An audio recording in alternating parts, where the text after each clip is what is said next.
Toronto gets bat on ball. So they got a lot of power hitters. Their guys are all hitting, and the Dodgers guys are not.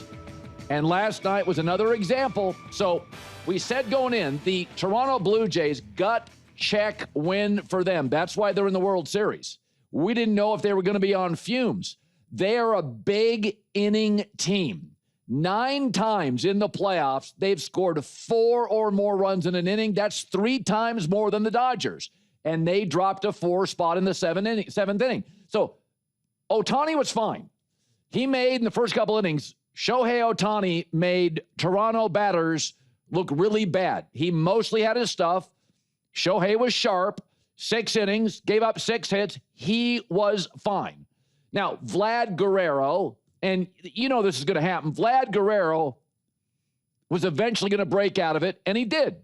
Vlad's hitting .419 in the playoffs. So when you hang one up near his belt, he's going to do that and park it at Dodger Stadium. But here's a Dodger dilemma. There are 6 players in the World Series that are hitting 300 or better. 6. 5 are Blue Jays. Addison Barger hitting .429. Vlad hitting 4. Bo Bichette, Alejandro Kirk, Ernie Clement. I mean, there's Shohei Ohtani's mixed in there, but it is a real problem right now. Toronto gets bat on ball, and last night's a prime example.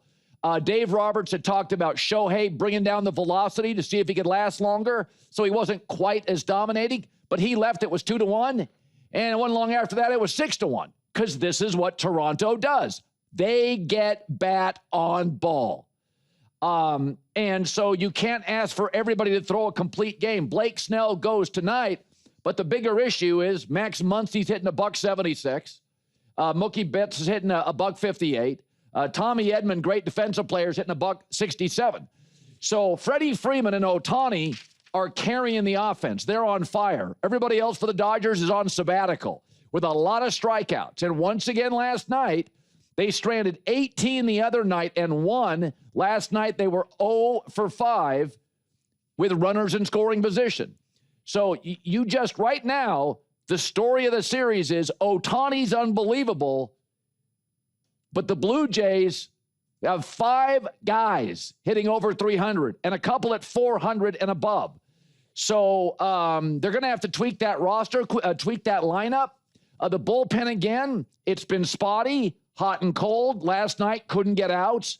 But it was more about Toronto getting guys on, driving runs in. Good luck. Blake Snell goes tonight, and then we're going to get 2 games, 1 minimum in Canada. But last night was the Jays' night. And Ohtani was fine. He was pretty sharp. But at some point, Vlad was going to pitch up in the strike zone. He did, and the ball got rolling.